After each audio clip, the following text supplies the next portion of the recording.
Welcome to my channel Pralayda study and I am Pralayda with you. তো বন্ধুরা, আজকের এই ক্লাসে আমরা ইংরেজি স্পিকিং এর জন্য খুবই গুরুত্বপূর্ণ কিছু সেন্টেন্স, যেই সেন্টেন্সগুলো ছাড়া ইংরেজি বলা অসম্ভব। যেমন, তুমি যতটাই লম্বা হও না কেন, তুমি গাছের এই ডালটাকে স্পর্শ করতে পারবে না। তোমার কাছে যত টাকাই থাকুক না কেন, তুমি এটা করতে পারবে না। তুমি যতই বুদ্ধিমান হও না কেন, তুমি এই সমস্যাটা সলভ করতে পারবে না। তো এই যে সেন্টেন্সগুলো বললাম, এই সেন্টেন্সগুলোকে আমরা কিভাবে ইংরেজিতে বলবো, তো আজকের এই ক্লাসে আমি তোমাদেরকে সেটাই শেখাবো। তো লক্ষ্য করো, তো এই জাতীয় যে সেন্টেন্সগুলো আমি বললাম, এই সেন্টেন্সগুলো তৈরি করবার জন্য আমাদের কিছু ওয়ার্ড জানতে হবে। যেই ওয়ার্ডগুলো ডব্লিউএস ওয়ার্ড রয়েছে তার মধ্যে হাউএভার, যতই হোক, হুএভার যেই হোক, হোয়েন এভার যখনই হোক, হোয়াট এভার যাই হোক বা যা কিছুই হোক।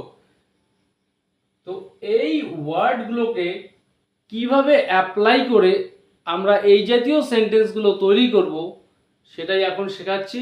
তোমরা কেয়ারফুলি লক্ষ্য করো। তো প্রথম এখানে যে সেন্টেন্সটি লিখেছি, তুমি যতই বুদ্ধিমান হও না কেন, এই সমস্যাটির সমাধান করতে পারবে না। তো এই যে সেন্টেন্সটি, তুমি যতই বুদ্ধিমান হও না কেন, যতটাই হও না কেন, তো তার জন্য আমরা ব্যবহার করব সেন্টেন্সের মধ্যে হাউএভার এই শব্দটি। তো আমরা সেন্টেন্সের শুরুতে নিয়ে আসব however.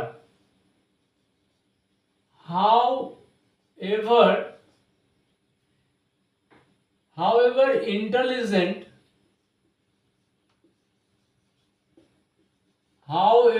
intelligent you may be, however intelligent you may be, তুমি যতই বুদ্ধিমান হও না কেন, পরের যে অংশটি রয়েছে সেন্টেন্সের, এই সমস্যাটির সমাধান করতে পারবে না। এই সেন্টেন্সটার গঠন আমরা জানি যে ক্যান বা ক্যান নট, যেটার ব্যবহার আমরা অলরেডি শিখেছি। তো পারবে না, তো however intelligent you may be, you cannot solve this problem. তো তুমি যতই বুদ্ধিমান হও না কেন, however intelligent you may be। তো এই যে সেন্টেন্সটা লক্ষ্য করে দেখো কেয়ারফুলি, এখানে however নিয়ে আসলাম সেন্টেন্সের শুরুতে, তারপর ইন্টেলিজেন্ট যে বিশেষণটি এই সেন্টেন্সের মধ্যে ছিল সেটা নিয়ে আসলাম। however intelligent you may be, তুমি যতটাই বুদ্ধিমান হও না কেন। তো এই সেন্টেন্সটিকে যদি আমরা এভাবে বলতে চাই যে তুমি যতটাই লম্বা হও না কেন, তো আমরা কিভাবে বলবো? however tall you may be, অর্থাৎ তুমি যতই লম্বা হও না কেন, you cannot touch the branch of the tree, অর্থাৎ গাছের এই ব্রাঞ্চটাকে তুমি টাচ করতে পারবে না। however strong you may be, তুমি যতটাই শক্তিশালী হও না কেন, you cannot break this wall, তুমি এই দেওয়ালটা ভাঙতে পারবে না। অর্থাৎ এই যে সেন্টেন্স স্ট্রাকচারটা, এই however ইউজ করে এই জাতীয় সেন্টেন্সগুলো তাহলে আমরা এই পদ্ধতিতে ইজিলি তৈরি করতে পারবো। শুরুতে however, তারপর সেই বিশেষণটা আমরা ব্যবহার করব, তারপরে ইউ মে বি, তারপর বাকি যে সেন্টেন্সের অংশটা বলতে হবে। নেক্সট সেন্টেন্সটি লক্ষ্য করো, তোমার বাবা যেই হন না কেন, আমি পরোয়া করি না। অর্থাৎ তিনি পুলিশ অফিসার হতে পারেন, মন্ত্রী হতে পারেন, যা কিছুই হতে পারেন, আমি পরোয়া করি না। সো এই যে সেন্টেন্সটা, এটার মধ্যে আমরা ব্যবহার করব হু এভার। তো হু এভার সেন্টেন্সের শুরুতে নিয়ে আসব হু এভার ইয়োর ফাদার,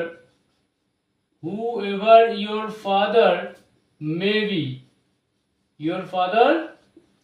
বি, তোমার বাবা যেই হন না কেন, আমি পরোয়া করি না। এই যে সেন্টেন্সের বাকি অংশটা প্রেজেন্ট ইনডিফিনিট টেন্সে রয়েছে এবং নেগেটিভ সেন্টেন্স। তো কি লিখতে হবে এখানে?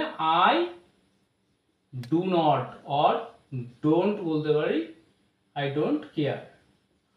Whoever your father may be, I don't care, অর্থাৎ তোমার বাবা যেই হোক না কেন, আই ডোন্ট কেয়ার। নেক্সট সেন্টেন্সটি, সে যখনই আসে, আমি তাকে সাহায্য করি যখনই, হোয়েন এভার, যখনই, এখানে আমরা হোয়েন এভার ব্যবহার করব। তো হোয়েন এভার, হোয়েন এভার সে যখনই আসে, এই যে সেন্টেন্সের এই অংশটুকু সিম্পল প্রেজেন্ট টেন্সের মধ্যে রয়েছে। তো সিম্পল প্রেজেন্ট টেন্সের যে স্ট্রাকচার, সেই স্ট্রাকচার অনুসারে তৈরি করব আমরা। হোয়েন এভার হি, সাবজেক্ট নিয়ে আসবো, এখানে verb come, whenever he comes. তোমরা লক্ষ্য করে দেখে থাকবে যে আগের সেন্টেন্সগুলোর সঙ্গে এই যে সেন্টেন্সের যে গঠনগুলোর মধ্যে একটু পরিবর্তন, অর্থাৎ যেখানে আমরা হাউ এভার ইউজ করছি সেখানে তারপর একটি বিশেষণ রয়েছে, তো হু এভারের পরে সাবজেক্ট রয়েছে, আর এখানে হোয়েন এভার যখন আমরা ইউজ করলাম তারপরে একটা সাবজেক্ট, তারপরে এখানে অবশ্যই একটা ভার্ব আসবে।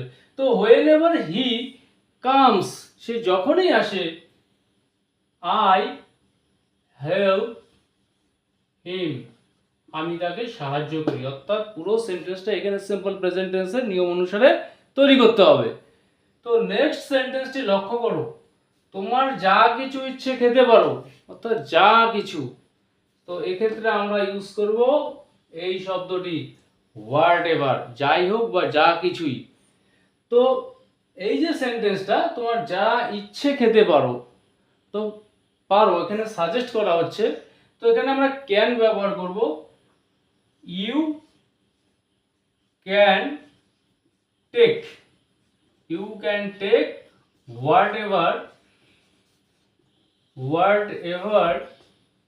You wish, you can take whatever you wish, অর্থাৎ তোমার যা ইচ্ছে তুমি খেতে পারো। তাহলে দেখা যাচ্ছে এই যে শব্দগুলো how ever, who ever, when ever, what ever, এগুলোকে আমরা বিভিন্ন টেন্সে ব্যবহার করতে পারি এবং সেই সংশ্লিষ্ট টেন্সের যে স্ট্রাকচার, সেই স্ট্রাকচার অনুসারে সেন্টেন্সগুলো তৈরি হবে। তো এই যে সেন্টেন্স স্ট্রাকচারটা তোমাদেরকে শেখালাম, এই সেন্টেন্স স্ট্রাকচারটাকে ফলো করে এই জাতীয় যত বেশি সেন্টেন্স সম্ভব তোমাদের তৈরি করতে হবে, বলতে হবে, তাহলেই তোমাদের ইংরেজি স্পিকিং, অবশ্যই তোমাদের যে স্পিকিং এর সমস্যা রয়েছে সেই সমস্যা থাকবে না। তো আজকের এই ক্লাসটি যদি তোমাদের ভালো লেগে থাকে তাহলে অবশ্যই ভিডিওটিতে লাইক, কমেন্ট ও শেয়ার করবে, যাতে নেক্সট টাইম তোমাদের জন্য এরকম আরো অনেক ভালো ভালো ক্লাস আমি নিয়ে আসতে পারি।